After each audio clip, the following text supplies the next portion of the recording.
How's it going, guys? To our 21st installment of the Futbol Apex podcast, here with Elliot. Now, the first thing I want to talk about is actually Edison Cavani and his social media. Now, it's been very controversial with the whole racism incident that he had, but one thing that I like that he posted on his social media was his blooper reel. He showed his miss against, I believe it was Wolves. Today, his miss against Arsenal, and it's like a 1 minute long video of his failures in football. And it's one thing that takes a lot of bravery to be able to show that you have weakness, especially as a world-class striker. Do you think that more footballers should be able to do this instead of just show their like stints of brilliance? That instead they should look at their weaknesses, their failures, and be like, I need to improve this. You know? Well, what do you think Like, about it? I actually like players who highlight their weaknesses more than their strengths, and I think this is a really important point. I'm going to stick on the football point, but I'm just gonna bring up an example. I can only think of a NFL example, so I'm going to bring this up. Shannon Sharp, who's host on Undisputed with Skip Bayless, he talks about uh, obviously the Super Bowls and all the accomplishments of his career. He says he's till this day he still thinks about the losses, and those hurt more for him than the success of the peak of the powers. So for Cavani, I imagine that he thinks of all the great things he has done, obviously, his PSG all-time leading scorer, et cetera, doing great at Man United. But I think he probably thinks about week in, week out, not on a daily basis, but he probably thinks about the game, the semifinal against France, where maybe he didn't. I'm not saying he missed something, because to my recollection, I don't think he had any bad thing, but not being able to perform in a game like that where they could. I believe that was the quarterfinals, if I'm not Yeah, mistaken. and he got injured. Cristiano Ronaldo had to like limp him off the field Yeah. at one point, if you remember. Yeah. So if you just think of that, I think for Cavani and other people, I think they think about more of the negative, and there's no other reason he would post that. And trying to use that as motivation. Obviously, Man United are not playing well right now, at least the last couple of games, and I think he needs to. I think he kind of did that so he can dig deep inside of him to sort of propel himself into sort of that situation where you're in that space where one thing can lead to another, and just trying to use it as motivation because um, I assume that a lot of great players get tired of people telling them how great you are. Ronaldo certainly doesn't, but not to throw any shade, but typically speaking, but that's because of Ronaldo's personality. Not that that's a negative thing, but I think most world-class players do not want to be celebrated for not winning something yet. So people have a lot of the times looked at Mbappe and crowned him as the prince of football, or then he's going to be the guy who takes on the next generation. And a lot of champions, not just in football, but in all other sports, don't like being recognized for something they haven't achieved. So they don't want to get the individual accolades until they get the one. And yes, Mbappe has a World Cup, but when you think about this, you think about the Champions League, something that probably still haunts him. The five missed chances that he had in that game. And I think people with the champion intangibles and the champion mentality don't want to be uplifted or crowned for something they haven't done yet. So, for example, a player who has not won the World Cup or who's not won the Champions League or has not won a league title yet, they don't want to be celebrated to a certain extent until they do it. And yes, they take the praise that they can get, but a lot of winners don't feel that they deserve the celebration that they get until they've done what they've gone out to do. And if they win a title, win the Champions, win the World Cup, whatever it is, then you understand it a little bit more, and then it's more about sort of improving it and trying to win another. But people who haven't won yet, a lot of the winning, I guess, attitude of some of these young superstars, they don't want to be celebrated for something they haven't achieved yet. And I think this may be going a little off track for the Cavani point, but that's I think in the mindset point of view, that's kind of where he was going with it. He wants to, look, Cavani's one of the greatest strikers of this generation, no doubt about it. What has he done at Man United to this point that justifies his, the crowning mentality? Nothing. He hasn't done anything at Man United other than scoring some goals and being a good signing so far. I think for Cavani, he wants to win something, and it doesn't matter if he plays for Man United. If you play for Man United and win nothing, then no one's ever going to remember you. And even those who don't win titles. Ibrahimovic won some trophies there, but I just don't see people view him in the same way because he didn't win the big one. So he wants to win the big one. So for him to kind of go into that thought process, I think he has to go through what has not gone right to sort of push himself into the next stage. So I think that's something that might have gone into the mindset of why he posted something like that. Mhm. And now that you're mentioning Cavani, he had a brilliant season at Napoli in 2013, which justified his move to PSG. Yep. And he became their all-time scorer. Where do you rank him in like the best strikers of our generation? Do you think he's underrated because he didn't play for Barcelona or Real Madrid the way his striking Yeah. compatriot Luis Suarez did? It's incredibly underrated. I'm assuming we're not regarding Ronaldo as a striker, correct? Would you say Yes. that's fair? Yes. Um, Ronaldo for me will always be left wing or right wing. His yeah, striker, same. he's outside of his prime. That doesn't mean that he couldn't perform there. If anything, He's not as comfortable there. You can see no, that not at when all. he plays You up get there. less out of him. Even at Juventus, when he's playing more of a central role up top, he doesn't feel totally comfortable in that position. And if I'm not mistaken, he played that in his last game, and it wasn't a good one for him. So I think he's better suited on one side or the other. Cavani. So we're really talking about here with Cavani and with so this class is probably Suarez, Lewandowski, Higuain, Cavani. Who else would be in that class? Lewandowski, Ibrahimovic, Cavani, Wayne Rooney. Rooney, You could say Benzema. Benzema, Let's see. Top strikers: Aguero, Kane. Aguero. Kane is a different one. No, He's a because younger player. he's 26. too early into this class. Fair, fair. So, I think that's a good pool to come with. Higuain. I don't care what anyone and says. I actually think Ibrahimovic and Rooney were on the back end, right? Or are they in the same age group? I think they're in the same age group, if I'm not wrong, because Rooney is like Cristiano Ronaldo age. All right, I'll say this. I'm just gonna rank them up as I don't. This might be a little raw, but I would say I'd say Suarez or probably Ibrahimovic because of I don't know, that one's hard. So I'd say Ibrahimovic, Suarez. This might be crazy, but at his peak, he was incredible. So Higuain prime. Yeah. I would take over Aguero, as crazy as that sounds. And he did perform in international tournaments. And yeah, I mean the Aguero longevity of Aguero is greater than Higuain. But in my opinion, Higuain's prime. The best Higuain is better than the best Aguero. That's just my opinion. You can flip either one. So I put Cavani just behind that. So I think he's incredibly underrated. I'm a big fan of Cavani, and at his best, he was incredible. I still remember the goal he scored against Portugal in the World Cup. But I would say he's vastly underrated. Higuain is also vastly. So those two, I think, go really under the radar because they haven't had the individual success that goes along with the team success that doesn't go along with the individual brilliance. So I think him and Higuain, I think two guys that I think of that are really underrated. And again, you can make an argument for practically anyone of that class. Obviously, the top two are definitely Ibrahimovic and Suarez.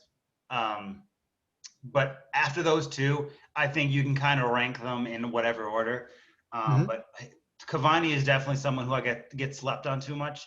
And the one of the reasons I think that happens is Cavani ripped apart Napoli, and then Higuain came to Napoli and did it better. So he's not viewed in, I guess, in that sense, as good as he probably is.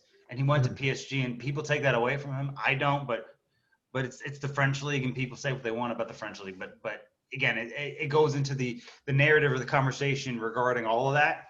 So it's really hard to judge how you would rank him. But he, for a really long time, Cavani has been one of the most underrated players in the world. Not just at his position in general. When he was at his best and Harry Kane was just coming up, I always took Cavani over Harry Kane. And at that point in time, he was probably the best striker in the world, at least for a year or two. Lewandowski, I think, is also kind of in that class, but it's hard for me to associate him with this current class just because he's 30 years, he's 30 plus, but he's a bit younger than a lot of the guys in this area. So no, I would say he's an underrated player. I think no doubt. And Man United are actually quite fortunate to have gotten him based on the fact that where Man United were at the beginning of the transfer window, the last transfer window, to even be able to land a player like that, I think they should be very grateful for that. And that's part of the reason why Sancho. You can say what you want. Sancho didn't agree to any personal terms It was That's speculated at different points. Eventually, it was defunct that happened. But the reason that happened is because at that time, Man United was not an enticing location for a great player to go to. So the fact that they got Cavani, even at that age, when Inter was interested, when Juventus was interested, Roma was never going to get him, but they were involved in it. But there were other teams of the higher magnitude. Atletico Madrid were interested. So there are a lot of big teams that were interested in his talent. So Man United getting him, for one, they should be so grateful for that happening. And two, he's had a very underrated season based on the fact that no one expected Man United to be good, and he's a big part of why they've been good. But again, with Ole Gunnar Solskjaer, I think people aren't convinced how good this team actually is.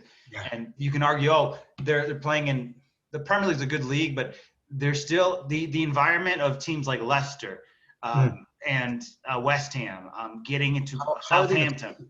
That's what blows my mind. That's what makes, in a way, it kind of nicks the Premier League, because it's like, okay, you're supposed to be the best league in the world, but you have West Ham in the Europa League spot. It's stuff like that, and I don't buy into that. I think it's a fantastic league, but it just, the way it appears, just based on the narrative, is completely different. Which is why, again, back to my original point, Cavani has been great this season with a Man United team that was not expected to be very good. And there's the way people looked at Ole Gunnar Solskjaer to a certain extent was, okay, they're good, but how good are they? Because when you have West Ham and teams like that in the Champions League and Europa League race, it can't, it just there's something that it seems a little strange. So for that reason, I think people kind of still look at Man United as not a ideal location. But again, I think that's been one of the best signings of the transfer window. I wouldn't say it's the best. I actually think Max Cruz to Union Berlin was the best transfer of counting the summer or the one that just passed.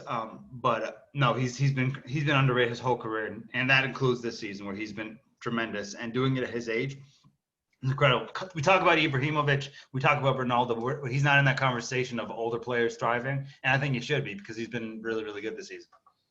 Yeah. Speaking of Sancho, you were on the theme of Dortmund here. Now, they've got a world-class striker in Erling Braut Haaland, but within the league, if they do lose Haaland, or maybe they want to partner him with someone, who would you link Haaland with to form like a deadly striker partnership? I think there's a simple answer. I mean, you could go for Neuhaus, who's at Gladbach. I actually think he will be at Dortmund next year, just because it seems like the rite of passage. Dortmund players go to Bayern, Gladbach players go to Dortmund. It's just the way it's kind of been. But the one I have in mind is Andre Silva. I think what people need to realize is Andre Silva is having a better season than Erling Haaland, despite – I don't care about the stats. Just in terms of impact, if they switch – if Dortmund has Haaland – if Frankfurt has Haaland, they could – maybe they're pretty good. But I'm not sure they're at the same level because of the chemistry and the impact that Andre Silva has.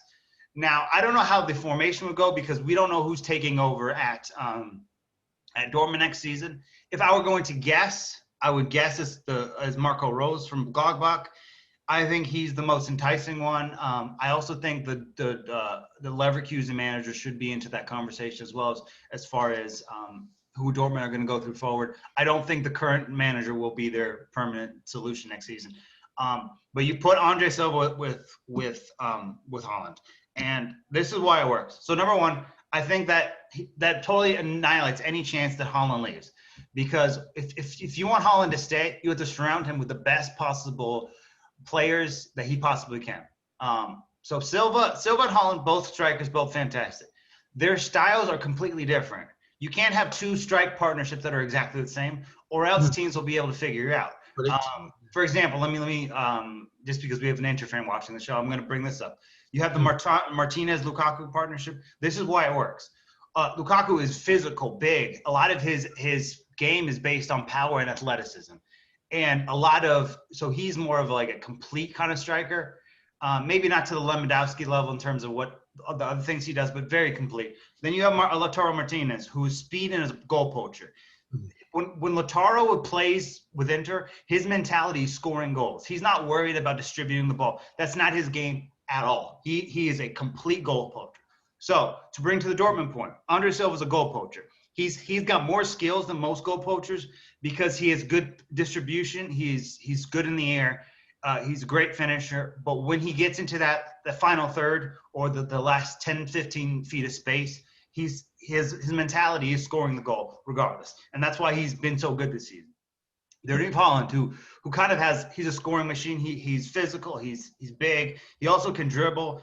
So you take those skills and pair it with a guy like Silva. So if you give Silva balls in dangerous areas, he's 9 times out of 10 he's scoring those goals. So you have two strikers with totally different dynamics that would feed so well into each other. So I'm gonna put that up for you. I'm gonna follow it up with this. If Haaland leaves, if they go next, so one last thing I'm gonna say at this point before I go to my next point. This will be if they can get him and they can get Newhouse, they can take down Bayern in the league. I don't know if they win the league, but this will give them their best chance to win the league over the last 5 years. Is signing Andre Silva. At this point, very few people rate him as a 50 million plus player, so you could probably get him around that price. You wait a year, his price is going to go up massively. So with those two, obviously there, and getting Newhouse would sort of be the entirely icing on the cake. If they go for 1 year, if they go for it next year, the Haaland stays, they go for another year, and then things kind of they don't win the league and Haaland wants to leave to the Premier League, he goes, you'll get 100+ million for him, and you'll still have Silva there to score you the goals. So even in a situation where Haaland departs, Dortmund will still have a plan going forward with a striker because they can change the formation, they can get someone else, and the money that Haaland would come with would be, an exuberant amount. So this works not only for Haaland and what he wants to see out of this Dortmund team, but it works for Dortmund in case Haaland wants to, do an exit strategy. If they bring Silva, though, I think Haaland should stay at least another season to see what you can do. Because with him and with Florian Newhouse, and they'll sign somebody else who's decent. And if they start building this team with those two and then help the surrounding pieces, and again, like we talked about on our other podcast, get some players that won titles in Germany, and they don't have to be amazing. I know Sami Khedira just went to I forgot where. Berlin.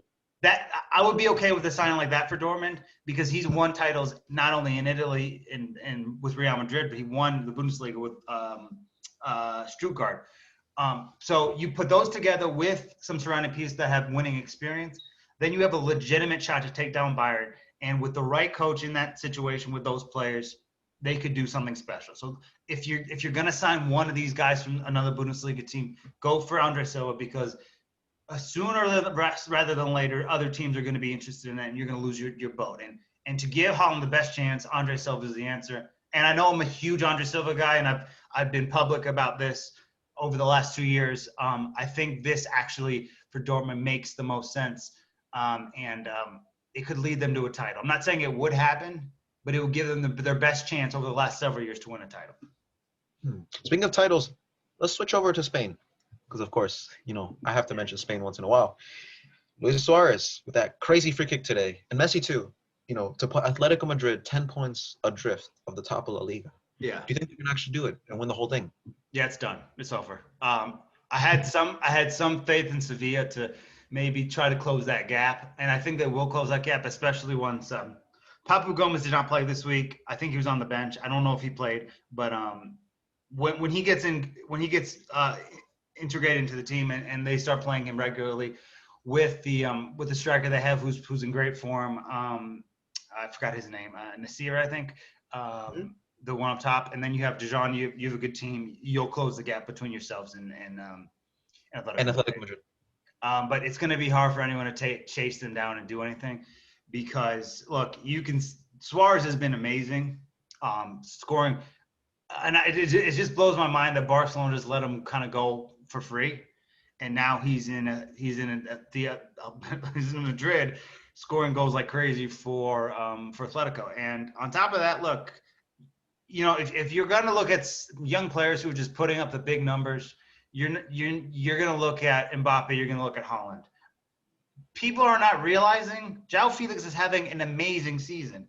He's not scoring goals or assisting a lot. He's not putting up the huge numbers. But if you watch the way he influences games, look, if he's not there, Suarez isn't scoring like this. And if Suarez, so they need each other. They're ingredients to each other. And again, people are noticing this because João Felix is not scoring 5 goals a week or whatever. He's not having these great statistical performances. So if you're interested in statistical stuff, he's not going to be your guy. I'll be honest. He's my favorite player in the whole world right now. I love the way he plays, battling with the ball, his distribution. But he also has, if you ran statistics of players who pass to assist, who set up the initial assist to the goal, I bet you João Felix is close to the top of that list. So he's been such incredible in that midfield that feeds into Suarez, who allows Suarez to, he's just been incredible. He's one of the top I think he's the top scorer in the league this season. And then you have all these other pieces that seem to be fitting really nicely together. But the reason, in my opinion, the reason Atletico Madrid have been so successful is because the chemistry and the connectivity between João Felix and Luis Suarez. And they've gotten on the same page quicker than almost any two players who are playing with each other for the first time. And João Felix, for one, has taken bounds and steps in the right direction. Again, he's not putting up the big stats, so people aren't going to notice it as much. But he is in question of making a European 11 this season. If you're making a European 11, at worst he makes the bench. But then, so that's the first point. Secondly, it's proven that Suarez can still score and still operate at a high level despite his age, and he's gonna win a Liga title with Atletico Madrid. He's gonna, when he's done, can say, I won a title with Atletico Madrid and Barcelona. That is very difficult to do. And again, the connectivity between Suarez and Felix is a big reason why they have success. But a great coach in Diego Simone, and his football may not be attractive, but you know what? It's working. And I don't think anybody in that team is complaining about the way they're playing, because they are doing exactly what I think I expected them to win the league, but I think they're making it look easy. And I think that's the scary bit of it, is this just looks simple. It doesn't even look like it's taking much effort for them to just walk with it. And La Liga may not be at their strongest point, but I mean, this Atletico Madrid team is going to win the league. I just don't see how that 10-point gap can get annihilated so much so where it's going to be a race. Plus, they have the best goalkeeper in the world. They have great midfielders. They're deep. They have everything they take. And I think the gap between themselves and everybody else is quite big, and it shows on the league table. Speaking of João Felix's striker partner, Luis Suarez, he has 5 goals in his last 3 games. Yeah. Like you were saying that people said he was washed up and he's going to be able to win the league. Is it back-to-back seasons? No, sorry. No. Real Madrid won the league last season. I should say he's going to win it intermittently, which means that he wins it with Barcelona in 2019 and then in 2021 with Atletico. Right. Hold on. How many titles? So it was Madrid, and then how many did Barca win before that in a row? Oof, I think 3 at least. So 3 Barca, Madrid, Atletico. So he will have won the title in 4 of his last 5 years, with 4 of his last 5 years. Right? 4 of the last 6 years. Yeah, 4 of the last 6 years. But still, he's been dominant. 4 of the last 6. Yeah, you get what I'm saying. So that is incredible. I don't know if that's been done before, because he wins the 3 with Barca. Madrid was the outlier. Madrid doesn't win it, and then he wins with Atletico. I think it'd be pretty incredible if he can pull it off. And yeah, I mean, I don't know. I don't see Madrid doing enough. Madrid has quality. Luka Modric's been their best player this season. Yeah, easily. That's a fact. Outside of that, there's not been much I've been impressed with. All their players on loan are killing it. That tells you that there's a problem with how they went about doing the whole transfer thing this summer, and I just don't see Madrid getting back into it. Messi will heat up and do his thing, but it'll even be hard to close that gap as well, because even if you have the greatest player on the planet and the greatest player of all time, it doesn't equate enough to sort of take down Atletico. And I think Madrid are as out of this race as anybody. When you have I'm gonna bring this up, and partly because I'm a Roma fan. When you have Moriel, getting sent to Roma on a loan purchase for 15 million at the end of the deal, and he has 9 goals this season. I think 9 goals, 5 assists, 9 goals, 6 assists, something like that. He's played very little time. He hasn't played big minutes, and on top of that, he will now because of the Jekyll situation. But on top of that, that levels with how many goals he had at this point at the whole season last season. So then you have Luka Jovic, who's at Frankfurt, who scored in 3 of his first 4 games. So I just don't think Real Madrid have the surplus of options to be able to claw back. But if anyone has a chance at it, it's Sevilla. They're the only ones who I really think can close the gap. But I think the gap is at this point too big to overcome. That's fair. And so we'll have a new champion in Spain. And is it possible that we'll have one in France? Now, I know that sounds crazy. However, Lyon went top of the table yesterday. Yeah. And PSG lost despite Neymar's brace of penalties today. Do you think that has no bearing on the fact that PSG will dominate Ligue 1? I mean, Lyon have a chance because they have the players. But I mean, PSG, Neymar just got back from injury too, right? Yeah. So he's not even played more than a couple games. Do I have that right? I think so. Okay, so he just got back. Okay, they lost the game. That's going to happen. But look, when you have the best player in the world at this moment, Neymar, and one of the best, at least, you can rank Mbappe where you want in young talents. He's at worst the 3rd best talent in the world, but he's in the top 3 in terms of young talent. He's a generational guy. He can score a whole bunch of goals. And you have him in your team. I'll believe it when I see it. And as long as those 2 players are putting on the jersey and going out there, they're going to end up winning the league. It's just inevitable. That's a really clear way to say it. Because people are overreacting. Like, what if, God forbid, Neymar or Mbappe get injured? Do you think that would derail? If Mbappe gets injured, I think they can still win it. If Neymar gets injured, it's over. I wouldn't say it's over. It will be much more challenging because as good as Mbappe is, a lot of his game has a little bit dependence on what Neymar does inside the PSG team.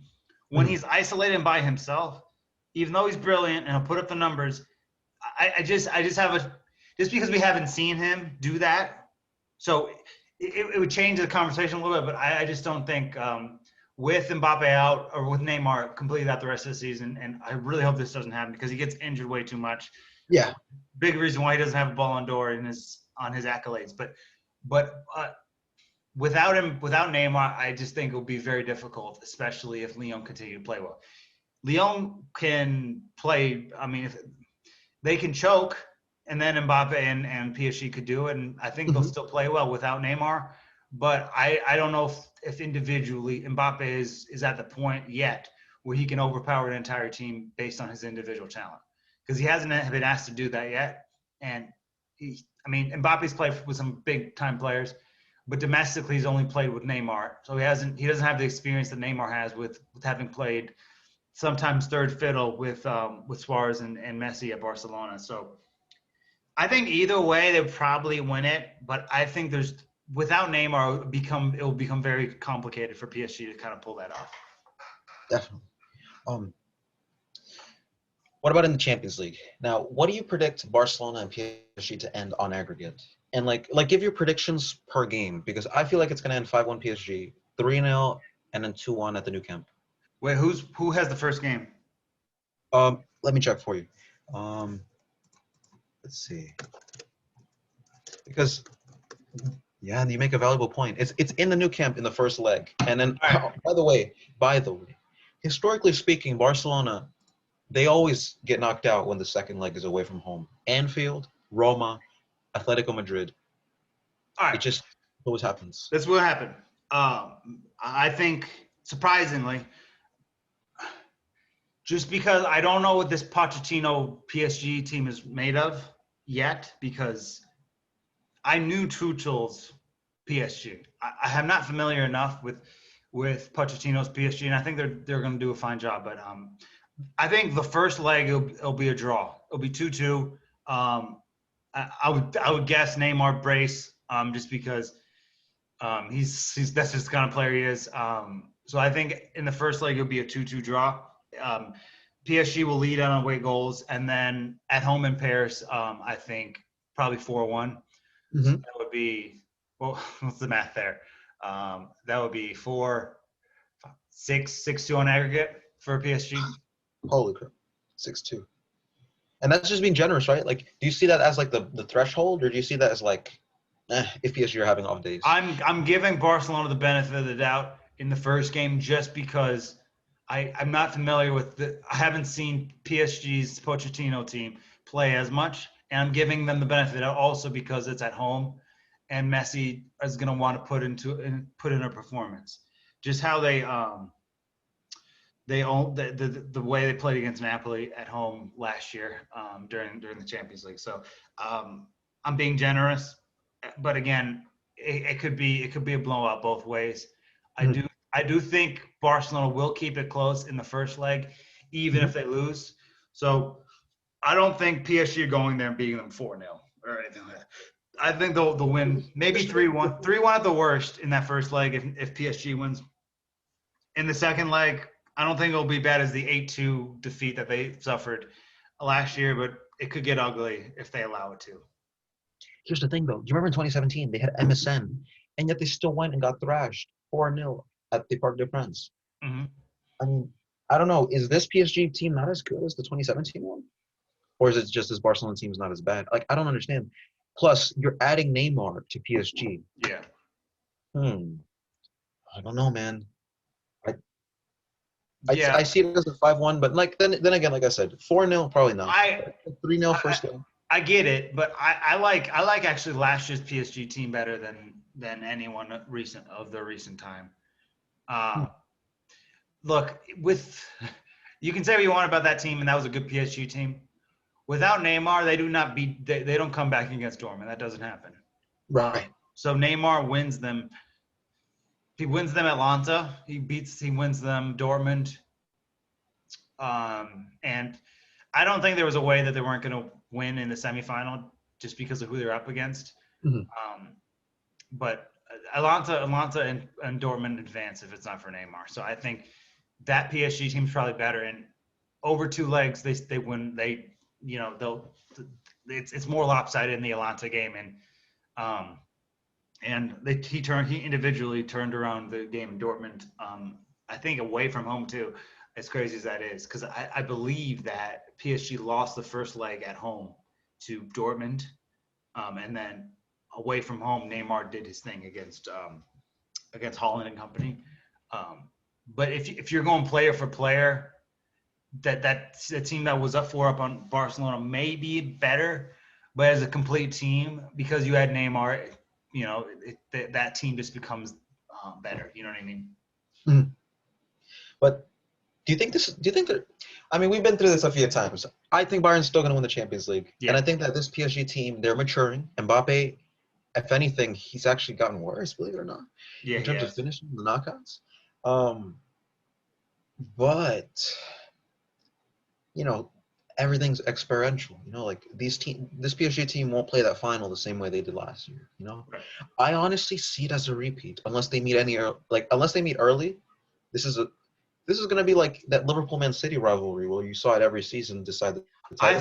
This is I gonna be think it will be PSG Bayern for the next.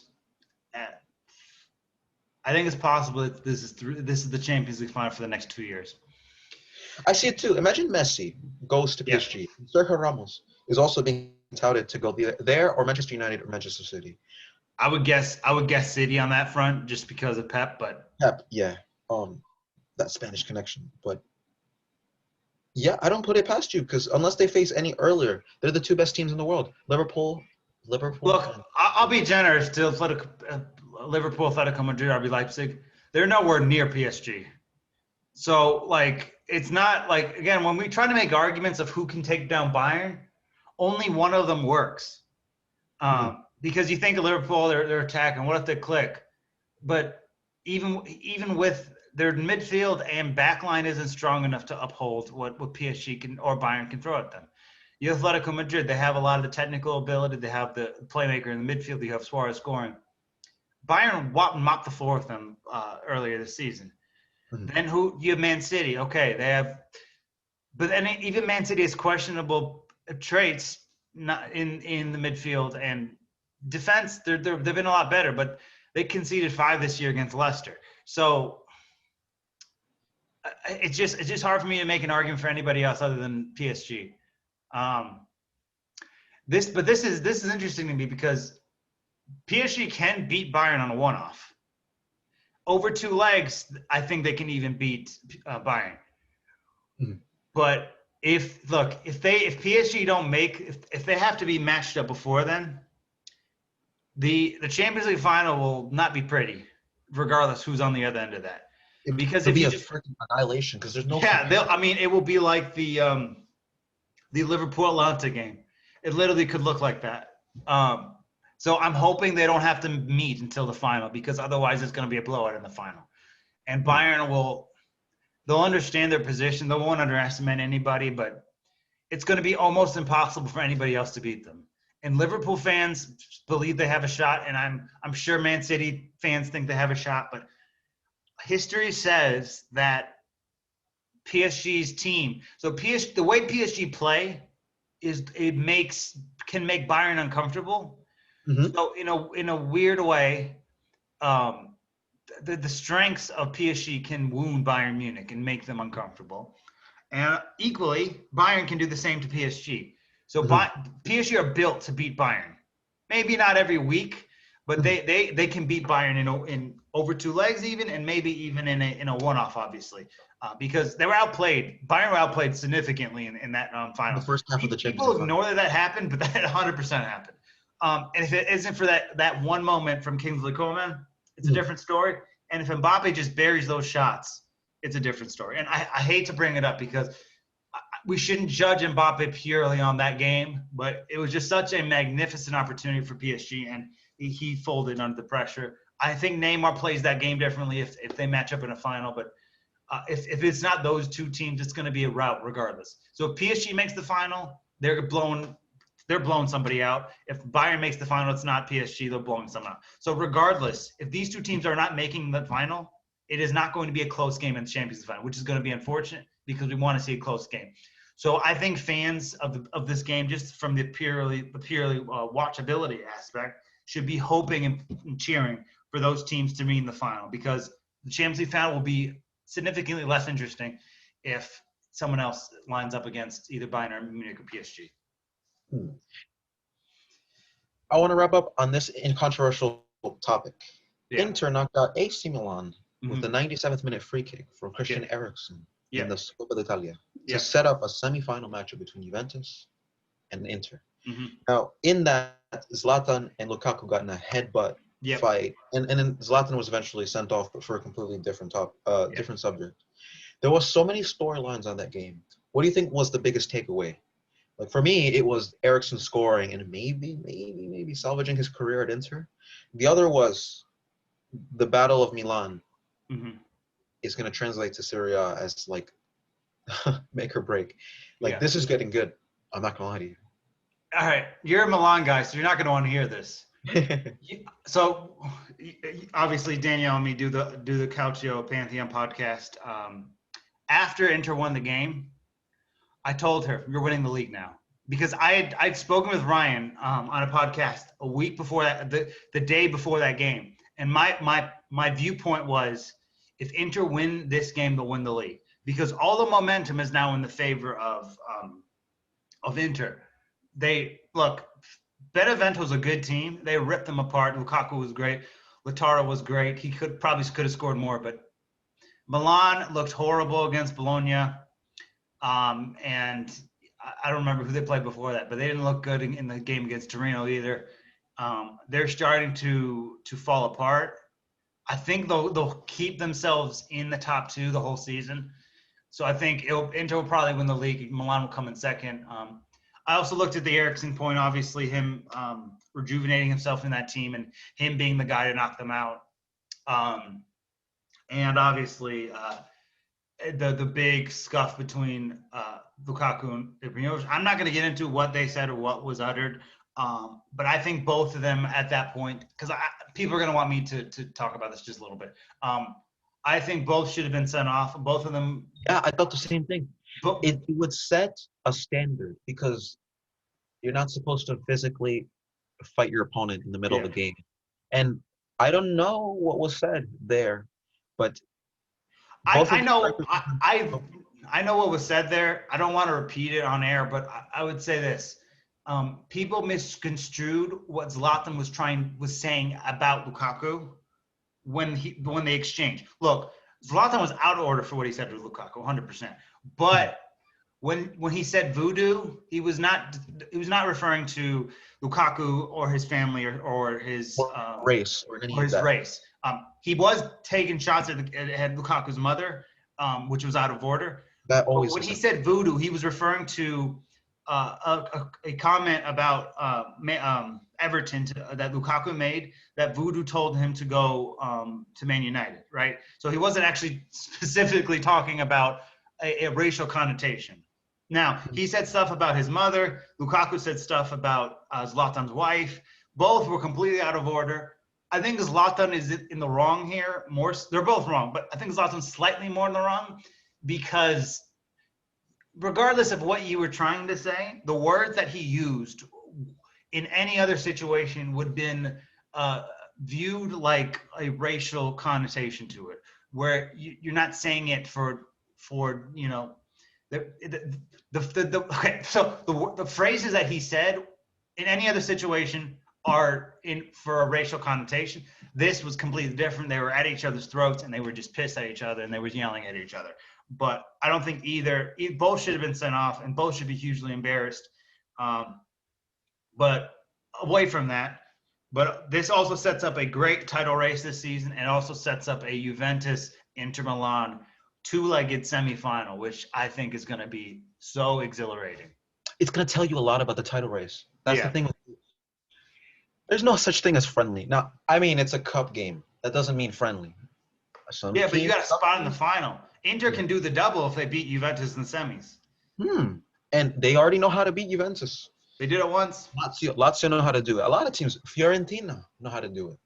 AC Milan don't. That's the problem. Well, maybe Roma know how to do it, but we'll find out next weekend. But there are a lot of teams that have made them uncomfortable. Torino made them look uncomfortable. Torino made them.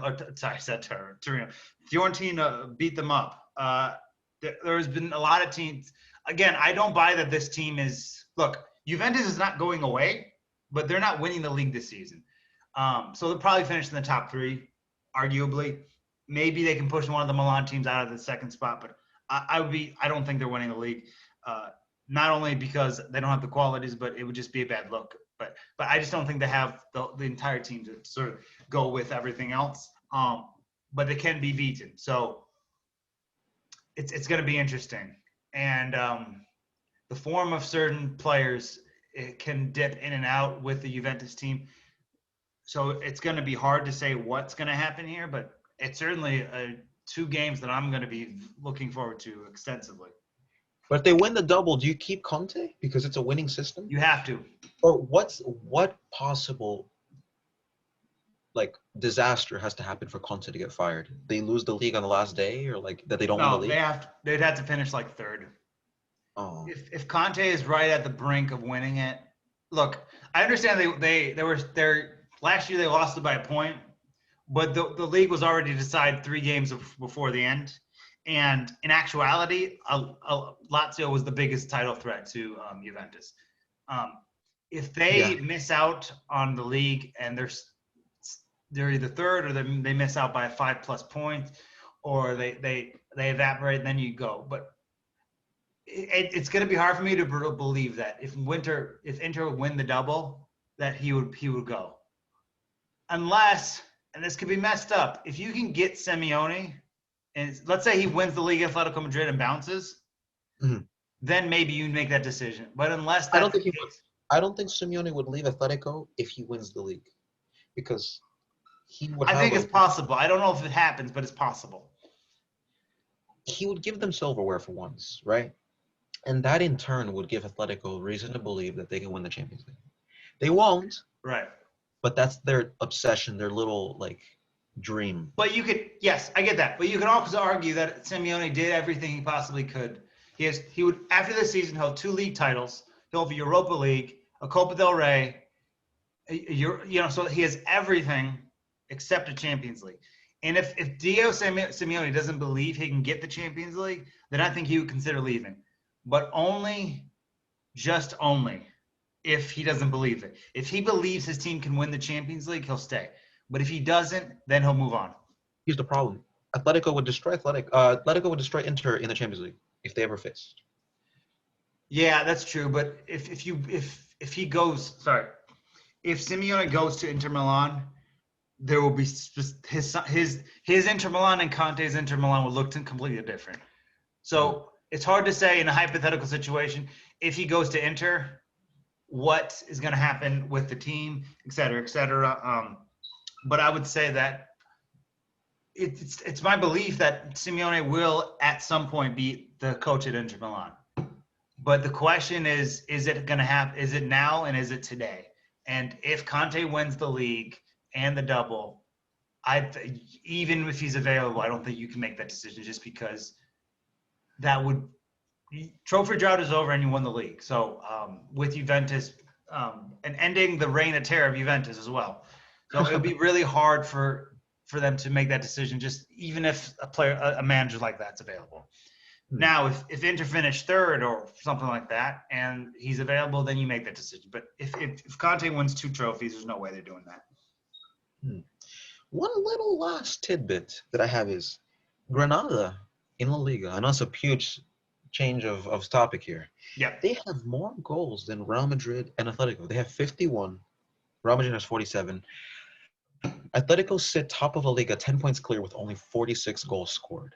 Mm-hmm. Do you think the Simeone boring system is it true? Is it boring? Or do people not understand that it's defensively oriented? Well, this is interesting about this. People can dissect it as boring, but again, you know how people debate what the best league in the world is? Yeah. All the time? That often comes down to the style of football that you enjoy, right? So, for example, I love my Serie A. I think Serie A is excellent. I think arguably best attacking league in the world right now. I like the style of the German football better. Therefore, I think German football the Bundesliga is the best league in the world. Maybe someone who likes really defensive football thinks this league is the best league in the world. Maybe someone else thinks that they like the league with the best athletes. So you think the Premier League is the best league in the world. It all comes down to how you perceive it. I've found Simeone's system and I found the way he plays can be somewhat boring. But the last couple of years, I don't believe that because he's put exciting players in his midfield that make watching this team more attractive. And yes, you have to you can say it's boring, but if you understand what Simeone is doing with his setup and his tactics, you understand the beauty inside of it. So look, if João Felix plays for a different team in Spain, he's got twice as many goals just because he's that good, and he'd still be doing the stuff in the midfield. But they don't need him to score that. They don't need that production from him from a stats point of view. You need a guy who's going to score 15 plus goals. Suarez has done that already. So they're great defensively. You got the best goalkeeper in the world. From a talent point, one of the best we've seen. Then you have a really calculated midfield with creative players that feed the attack, but they don't play. They don't play like Shakhtar. Shakhtar is a team that hits. They're just nonstop counter. Atletico hits on the counter, they get their goal, and then they calculate the rest of the game and trying to clothesline or neutralize the rest of their opponent to win. So to me, I don't find their football boring because I understand what they're trying to do. But for someone who needs nonstop attacking football, they're not going to find Simeone's system appealing. So I think it's a myth because if you're paying attention, you can see number one, you can see what he's doing. You can also see that there's attractive things about the way he plays football, but his system is more defensive than attacking. And I think people find it boring because maybe it's not the most attractive brand of football to watch, but it doesn't matter because he wins with this football. Allegri's football was really boring too. I actually find Allegri's football even more boring than Simeone's football. Mourinho's 2010 team of Inter, like really boring football. But they won the treble. Yes, exactly. They were not in the slightest bit enjoyable to watch them play because it was just score the goal and we're going to defend the rest of the game. Like, it's not even they tried to get another one. You know what I mean? So, but again, so we put this Simeone's boring on this stuff, but we don't talk about Mourinho that way. We don't talk about Allegri that way. And both of those managers, in terms of their strategy and the way they approach it, the style of Mourinho and Allegri are much more boring. Mourinho's football now isn't as boring because he has Harry Kane and Son there. If he doesn't have, go ahead. Do you think that disguises it? Do you think like a Samuel Eto'o is such a dynamic, explosive striker that can get you out of defensive systems? Yeah. Like a Jamie Vardy. You know, Leicester City, when you watch their games in 2016, boring. Little possession. They did not dominate the ball. But Conte wins the ball back, loops it over to Mahrez, cuts in, through ball Vardy, scores. That's their system. Same with Juventus. No, not Juventus, I would say. I'd say Inter Milan, of 2010. Mourinho's Chelsea of 2015. I could reckon. Teams that are defensively oriented but get results. And now we bring it to the modern day equivalents of Atletico Madrid. You know, do you think that it's just part of football? Can you win a World Cup like that, a Champions League like that? Like, how far can this system take you in modern football? It can win you the Champions League if you're willing to adjust the scenario. I'm sure you remember the quarterfinal against RB Leipzig from last year. The way Simeone's approach in that game was very negative, and I didn't like the way he played that game. But it worked in the Liverpool game. It worked in who they played. Was that the round of 16 Liverpool? Mm-hmm. So it worked in the Liverpool game. It worked in various different points of the competition, but he didn't adapt in the RB Leipzig game, especially the way the game was going. So what you need is someone who has that system, but also is willing to adapt the situation. When you have someone like João Felix, and I'm sorry to bring him up again, but I just think this kid is incredibly special. Boy. When you have someone of his talent and his creativity and his dynamism, you can change the way you approach the game based on the fact that you have that piece in the middle who can do all these other things for your team. So in a negative game, when things aren't going well, he can adapt to the situation largely through the way play through João Felix, feed for your star and supply and go on the counter. João Felix is tailor-made for counterattacking football. His team is defensive, which is why the only people who view him as the biggest talent in the world are people who are evaluating what he's doing more so than just the statistical analysis of what he's doing. So it's just like so sometimes in these situations where the negative football is not working, you flip it, you play a counterattacking football, you give Felix the ball and let him run with that, basically run the attack, be the quarterback of the attack. I like that. Quarterback of the attack. Is that like a football term, or have you it can be. Lorenzo Pellegrini had a really good performance against Spezia last weekend. I described him as being the quarterback because, look, if you take João Felix out, or the role that he is playing allows everyone else to have better opportunities. So in the Roma example, Dzeko's situation, you remove him, give the armband to Pellegrini. He comes in, the team looks completely different. There were issues in that game, but there was never a loss of belief that they were going to do it. So if you're going to make that switch, you turn that switch into João Felix football, what I would call it, which is counterattacking play through the midfield. That doesn't mean you don't defend the same way. You just use that dynamic player that you have in Felix, who's incredible, and you allow him to run the way they play from the midfield into the attack. So what I mean by that is again, he has that control. You allow him to take more touches than he normally would.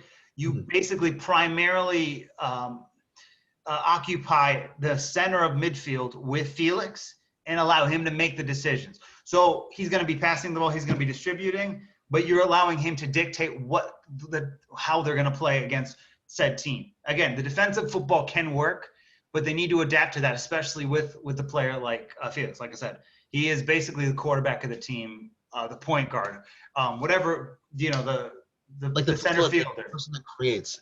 That's a brilliant point.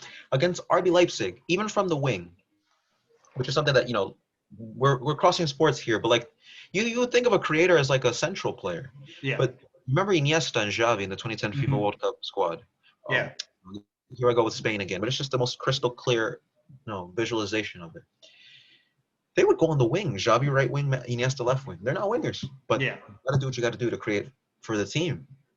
And then there was like that fluidity of the attack where even in Euro 2012, you had Fabregas all the way as the false nine, the forward. Joao Felix can score goals, but he decides if he played for any other team, he'd have 20 plus this season. Because look, I'll say it again, he's made for counterattacking play. That is what is his greatest skill. He's starting to the fact that he's not playing in that type of system, his stats aren't going to be great. But he's basically possessing so many other types of skills because of the system he's playing in. Again, if you let Joao Felix run the show, like what I'm saying is in games where the negative football isn't working, you let Joao Felix dictate how they're playing. Because based on what Joao Felix will do, will determine how the attack will operate. Defensively, he'll probably stay the same, but other than that, you give him the keys and let him run with it. And when the few times that he's been allowed to do that, he has been the biggest difference maker in the game. Yes, RB Leipzig won the game. Joao Felix played, I think, 25 minutes or something like that.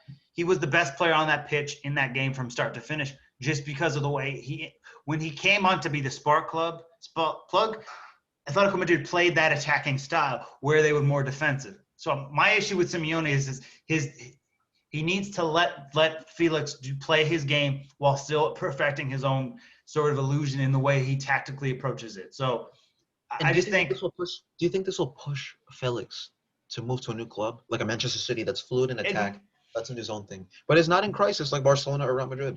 Maybe. This is the thing. No one's talking about Felix with Haaland and Mbappe. You put him in any attacking system, he'll be. Look, I think he's like right here, right now, he's not better than both of them. But I'll say this: he has the biggest. He's the biggest ceiling out of all three of these by far. Just because he does so many more things than just do what he thinks, and he's playing in a defensive system where he's possessing all these different attributes that he did not have 2 years ago. So it's like Simeone's perfecting what he's doing, but giving attributes to Felix. So when he moves on, he will have all these attributes that you would not expect a player from his position to have. So he's gaining possession attributes. He's even getting defensive midfield type attributes where he can add to his game. But it's just like when he's allowed to operate and run the show letting him dictate from midfield, he's going to be such a monstrous player. And the reason that he's not in this conversation is because his stats don't accumulate to what he's doing. Yes, there's going to be games where he scores and supplies in the same game. And there's going to be games where he doesn't have a goal or assist and still has a better weekend than Haaland and Mbappe, even if both of those players score in their particular games. So I think eventually he's going to have to go to a different club that is more towards the attacking football style. But the fact that he's not playing attacking football is only helping him grow because of all the other skills he's learning to do different things because of his being in a defensive system. And he plays an attacking position in a defensive team. But people look at this as, he should leave. But at the same time, what he's been able to do in his system, and look, he's so much better from a potential than both, because Haaland is a freight train. He's physical. He scores goals. And Mbappe is a speedster that the ups and down the wing. And then you look at Felix, who has everything before the season. He is starting to look a little like a player who's capable of contributing in sort of tackling and interceptions and making the smart plays. And that's a lot of what I've seen from him this season is he's not always trying to score for goal. He's often making the right play at the right time that leads to goals and stuff like that. But again, eventually we're going to see him in a more attacking system. But the reason he's so highly rated, at least by me, is because he has the skills to be an attacking monster, but also is developing skills that go beyond just attacking football. And I think that's the beauty. It's the gift and the curse of Simeone's system. Felix is getting all these skills, but also is being held back for not letting the leash off. But yeah, anyway, it's just something else. But eventually he'll depart. But I think it's really important what he's doing right now. And I think not enough people are paying attention to him, because if the season ended today, he would be in my 11 of the season for European football. And he doesn't have the stats, but that's not what I look for, and that's not what I need from him. Even though I know he's capable of that, but it's all the other things that makes what has made his season criminally underrated. Definitely. And I guess it's just a matter of time before people start to buy into the Felix hype again. I think it dipped when he had that, I wouldn't say flop season. I would just say quarterfinal exit, third place finish in the league last year. Yeah. But winning the league, no matter how many how few goals he has, he's been crucial. And I think that's just a resume item that's going to help him, especially with this Euro coming up. Tell me, if he has a great European, how can he have a good Euro? Goals, assists, creating from deep?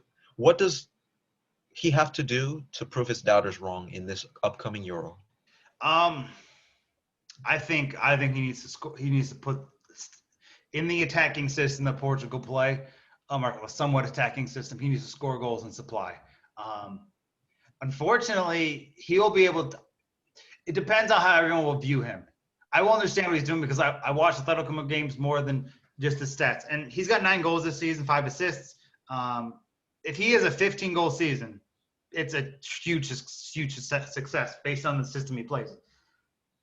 Unfortunately, though, this isn't Portugal's hands. They need to understand what they have with him before they sabotage themselves in the European Championships. And this is what I mean. We all know that Ronaldo is one of the best players of all time. He is Portugal's greatest player of all time. He can't be Batman in the Euros. If Ronaldo is Batman, Portugal will not win the Euros. So he's got to be the Robin to João Felix. He needs to be Robin. So you need to make Felix the vocal point of what you're going to do.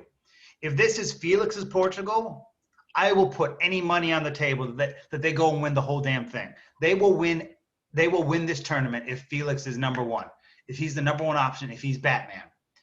If they force Felix into a less productive or less important role, then this team will not make the final. They won't win the Euros. If they're going to win the Euros, it's going to be behind Felix, and they have to make him the vocal point of the attack. Ronaldo will still be very important. He will score goals in this tournament. But Felix needs to be the player that makes things tick for Portugal. And if they allow that to happen, they will win the Euros. If they don't, they will come up short. But if he's given that luxury, he'll show out. Even if he is number 2, he'll score a couple goals. He'll have some outstanding moments. He's overlooked because of the system he plays in, and he's somewhat overlooked because people don't understand what he's doing. They're too infatuated with statistics instead of being into that, instead of being into that the way he plays and then the space and all the other things he's doing. So eventually, people are more enthralled by Haaland and by Mbappe because of the statistics that they put up.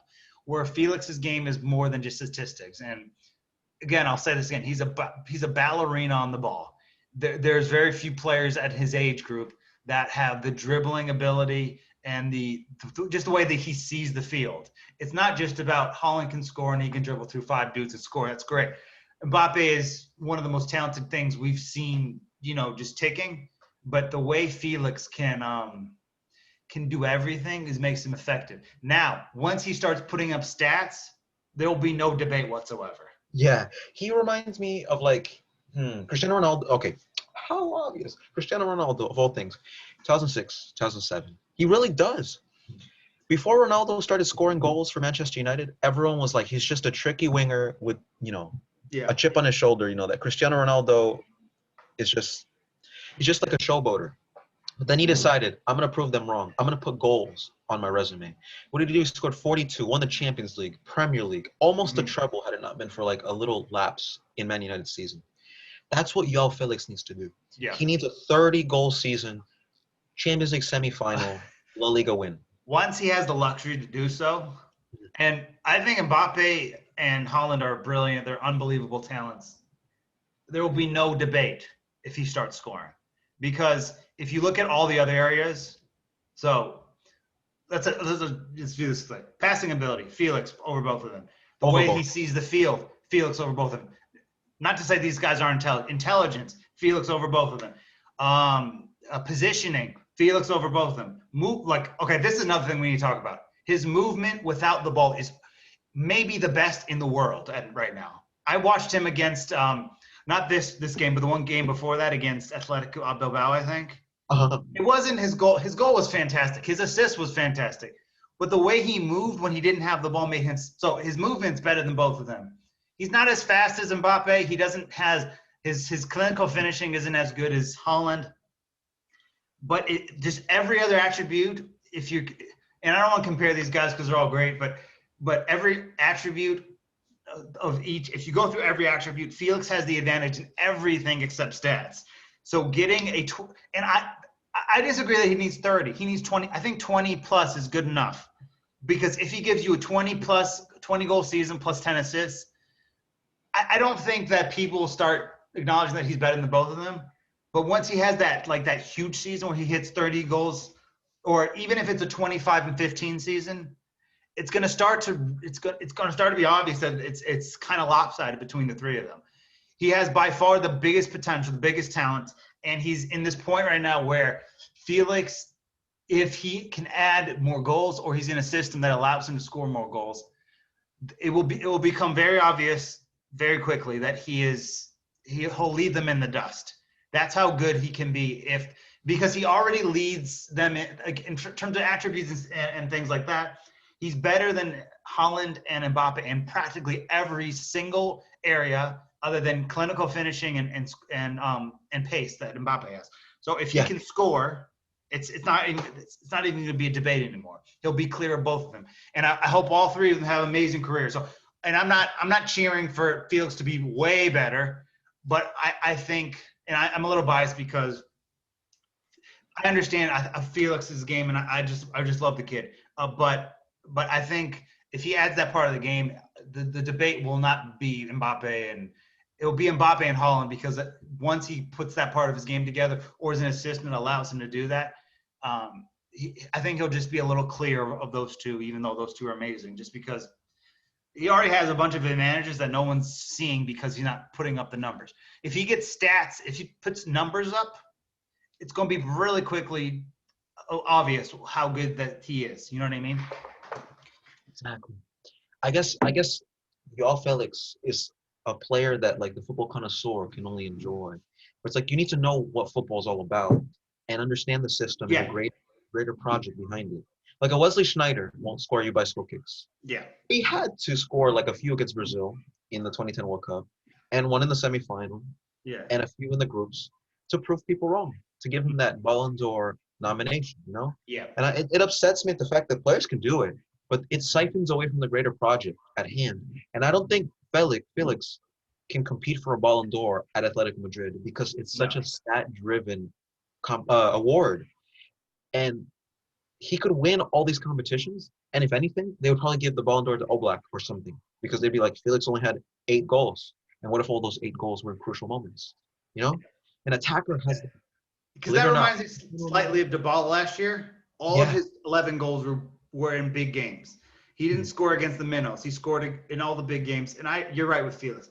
This can happen. Mbappe and Haaland could both win a Ballon d'Or, and they could at the end of their careers can still be not as good as Felix because again it's based on stats, and it shouldn't be based on stats. Again, Felix is one of the best 11 players this season, but no one's acknowledging that because of just because of the way everything else is going and how it's all driven by statistics. Even, now Joshua Kimmich, for example, is getting praise, but only because of his assist numbers, not because of everything else he's doing. So it's going to be difficult for him to win a Ballon d'Or in such defensive-minded system. Eventually, he's going to get that move, and it'll be obvious how good he actually is. To understand Felix, you have to understand football in sort of the greatest way. You have to be incredibly aware of what's going on. Where Haaland and Mbappe, you don't need to watch a full match to understand how good they are. Where Felix, it's not the big thing, it's all the little things that he does that makes him, in my opinion, better than them both. And I think it's even arguable that he may not be better than both of them now, but I think you could certainly make that argument based on all the other things that he does. So Felix is going to be so important to Portugal, and they have to use him correctly no disrespect to all the Portugal fans out there. If you're not going to use him correctly, don't even show up. Forfeit the tournament, because you have the opportunity to sabotage this tournament. Portugal can go back to back, but they can't do it if you're primarily approaching each game in this tournament on reputation rather than what they should. And they should be primarily using Felix to feed through to Ronaldo, not the other way around. Felix has to be Batman. If he's Robin, they don't win anything. For sure. We've definitely covered a lot in this podcast, Elliot. That's for sure. Yeah, and we just can't wait until next week. Oh my God. Atletico probably, when they win their game in hand, which I think is bound to happen, they're going to be 13 points clear. This is a runaway train. They should focus, honestly, on proving people wrong in the Champions League. They're going to easily devour Chelsea and any aspiration. Wait, what about this? One more point on this. Do you think they have a deep enough team right now to win the Champions League this season? I don't think so. But I don't think so either. That's the problem. It's not a one-year project, though. We don't have a Cristiano Ronaldo in his prime-esque player in Felix yet. And what I mean by that is in terms of the goal front, in terms of passing and contribution. In terms of everything else, he's there. It's just the goals. And the only reason he's not scoring is because he's in a system that doesn't allow him to. Yeah. But remember against Bayern, who scored against Bayern in that game, almost beat Bayern. Felix provided in that game. He provided in a multitude of other Champions League moments as well. So he may come up in big moments, but I think the squad just doesn't have enough depth to do it. They have enough depth to win the league, but they need a bench where they can bring on three guys who can to change the game. So we'll see what happens with Felix, but I think they should be primarily looking at their Champions League aspirations, because they'll crush Chelsea. Chelsea doesn't have a chance against them. But beyond that, late in the competition, the quarterfinals and further, that's where they're going to really have to look at sort of their approach should be through that versus that. Kind of like Real Madrid would rest Ronaldo in La Liga games just to prepare them for big Champions League games. I think they might consider doing the same with Felix and Suarez, even at his age, doing well. But he's got miles on his legs, so I think Suarez should be someone who should be rested at least sometimes, especially with the week of a Champions League game. So they should put not all their eggs in that, because they're going to win the league, but they need to primarily focus on the Champions League, because that's the one thing they haven't won. And if they were able to win the Champions League this season, for Felix and for the whole team, for Simeone on legacy points, it would be amazing because of who they would have to take down.